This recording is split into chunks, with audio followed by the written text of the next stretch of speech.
somebody standing before me, so I'm waiting it out. Thank you so much. Thank you so much for coming.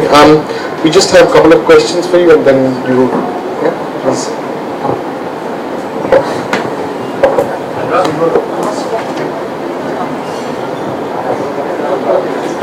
Check. Okay. Yeah, so like you said, you've already had a take on 3 and one is brewing in your mind. So what is it about the serial killer, the mind of a serial killer that draws you to it, that entices you to make films on that? It's always the inexplicable. You don't understand what makes them the way they are. And that's what is very interesting, because it's almost like you don't make sense of it. The most incredible thing is you just cannot make sense to it. The logic, the intelligence, no kind of reasoning works there. It just is. And that is what is scary about them. Yeah, but when it's a piece of non-fiction and then when you have to fictionalize it, what are the challenges that you face when you have to fictionalize something that has already happened and something so macabre? No, you don't need to fictionalize it. But the thing is, sometimes the circumstances force you to fictionalize it. Because I genuinely believe that the truth is stranger than fiction. It is. Because fiction still is created from a mind that is still trying to think when it's within its limited capacity. Yeah, but I've seen Panch, and I've seen it. Panch was inspired by the Jekyll case. So how did you fictionalize that? That is because when I was writing Panch, when I was working on the Jekyll case, I was told you can't make a film without music. My first film, so I was like, okay, fine, I'll make them a boy band. And so the serial killers became musicians. But was that the only fiction? No, it's not that. Even the music band thing was not fictional. It was also based on the band called Greek, which existed at that time, and it was based on their struggle with the system, trying to do what they were doing in the rock scene. It was an underground band. So I took 2 different stories and married them together. When I was writing Raman Raghav, what you're saying is that it doesn't make sense at all. Raman Raghav's story is. Yeah, Raman Raghav, the real story is. Yeah, where do you even begin? Is very. It's one of its kind. The original Raman Raghav story. It's not like Otto Shankar or not like anything else, which still has some kind of a motivation. Yeah. You know, the Raman Raghav story is very strange, and nobody wanted me to make that film, so I made Raman Raghav 2.0. But the thing is, we still borrowed some elements from the original Raman Raghav. With his sister relationship, everything we borrowed from the original story. Yeah, because it was just one guy who came, nobody knew about. My thing is, like, if I can't make that, then I'll do something else. But I kind of invoked Raman Raghav to address a lot of other things that were surrounding us. AB, so when I read AB's stories, his writing is extremely visual, sucks you into that world. How difficult was it? Was it a natural progression from Southern India? What were the challenges that you faced when you were writing? Okay, so I think when you're talking about the visual element of the stories, it was a very deliberate attempt. The stories are set across different eras, right, of India. I wanted to get that visual sense of the reader being present over there. Yeah, even the language keeps changing. If you read Thak Behram, which is from the 1800s. I think the only one that stands out for me is Thak Behram. I said, how did you put in Thak Behram in this, which is, all of them are more now. Yeah. And Thak Behram is from the 1800s, yeah.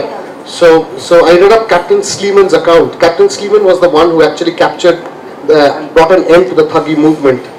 And they introduced new laws. And deceivers, like Shashi Kapoor. Yes. So I wanted it to be very visual and screenplay-like. So when you're reading it, you should be able to smell the blood, almost. I just wanted to read out a passage. I think my book is somewhere here. Thank you. I've marked it. I've done homework. What is amazing, like if I have you around, people will not think I'm so dark. Not at all. So this is just a little passage from Thak Behram. Also, Thak Behram, I wanted to make it very filmy. Thak Behram is a story from the 1800s. So a lot of it is taken from reports and all of that, but a lot of them is also imaginary scenes. because I don't know what Thak Behram actually did, in a sense that there are no day-to-day accounts of his life, right? So this is Thak Behram, just a small passage I'll read out. The caravan moved silently through the night. The clanging of the bells around the necks of the bullocks pulling the canopied carts was the only sound that could be heard. Around 15 men and women were travelling to a nearby village to attend a wedding. Fatigue was clawing at their bodies. They had been on the road for the past 8 hours. How much further do we need to travel to reach the village? One of the men asked. Or 10 kos, replied an old man, the senior-most person in the group. The cry of a jackal sliced through the night. The animal was nearby. The men grew alert, lifting their torches to see if they could spot the wild animal. Suddenly the leader of the caravan halted his cart and put up his hand, signaling the others to do the same. Men, arm yourselves, he yelled. 2 of the 7 men in the party pulled out daggers from their kamarbands. They were carrying these to protect themselves, having heard about a dangerous group of dacoits prowling in the area. But what they saw instead was one of the victims. In the middle of the road lay a man who was groaning in pain. They left me for dead. They robbed me of everything. Water. Please give me some water. The men helped him lean against the wheel of one of the carts. After drinking his fill, he narrated his story. His name was Sukram, and he had been travelling with his wife. They were headed to a nearby village. He was poor and hence travelling by foot. A gang of dacoits pounced on him, looting everything, including his wife. At this point, he broke down. The travellers, they were shocked. One of them gathered his courage and asked, was it him? Sukram looked up and whispered, as if he were too afraid to even say the name out loud. Yes, it was him. Thak Behram. At the mention of the name, a shudder ran through the crowd. The women inside the caravan who had been eavesdropping began crying. How did you manage to live? He kills everyone, a young man asked. Sukram got up slowly and said, how can Behram kill his own self? He let out a scream of a jackal, and as he said this, out of the dark forest some fierce-looking men appeared.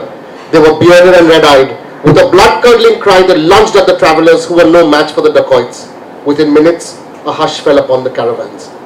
So this, I tried to be as, visual as possible, and so. But what it left me as a reader when I was going through, through the book was.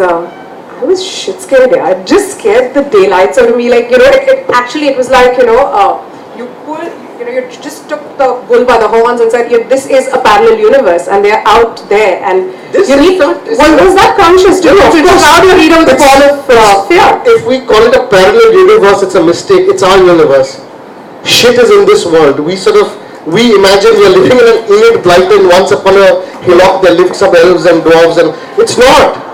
And they lived happily ever after. No, they don't. It's a shitty world. It's a scary world. They're all around us. And I wanted the readers to realize that, and that's what Southern India has done, producing it for the last 7 years now. I realized that people seem to say, the bad always happens to other people. It can never happen to me. And that is completely a misnomer, because it can happen to you. And I really wanted to make the readers scared. Yeah, I mean, I keep breaking the fourth wall. If you read the story, you'll realize I keep directly talking to the reader, saying, guard your children. They are not safe. There's a story of Darbara Singh. He was a migrant killer, right? So he just killed migrant children. He just used to take kids, rape them, kill them. And as a parent, I was really scared. And so I write it over there in the book saying, please, if you're sleeping with your children tonight, hug them tight, because they are safe and sound beside you. Hamare zamane mein we could go out and play. No, I'm saying if you go by the data, the number of children that disappear is so much more, and nobody knows where they're gone. Where they're gone. Hamare time we used to go out and play in the gully and no one bothered. We could just play. And now you can't even let your child out in the in the gully or in the compound. You don't know if they're going to come back or not. Yeah. It's true. It's true. Ironically, a lot of cases also happened in the 70s and when we. No, there were a lot of 90s and even the last 10 years. There have been cases, the Beer Man and the Stone Man have happened recently. You know what they say? They say only like 10% of serial killers in the world have been found and discovered. So there could be a serial killer residing in, just needs But it's skeletons. us. Right. Okay. You need to go, or you okay? You need to go, right? Okay, so before you leave, I just want to present you with, I grew up in Kalimpong. Yes, this too. I grew up in Kalimpong, so it's a tradition there that we present Tibetan khadas. So Iran will present you the Tibetan khadas. Hide.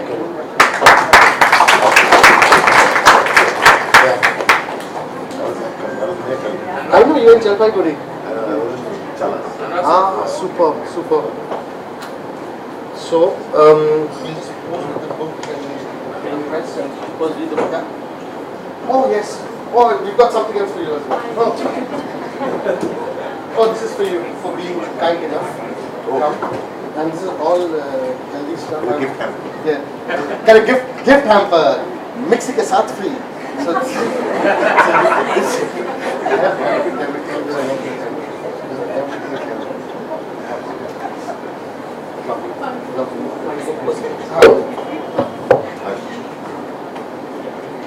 खींचो तस्वीरें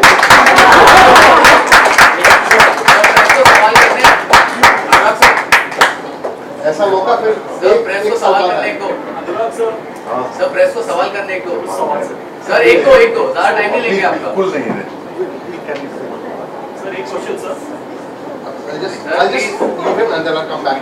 Hold on. It's not like a formal event and all, no?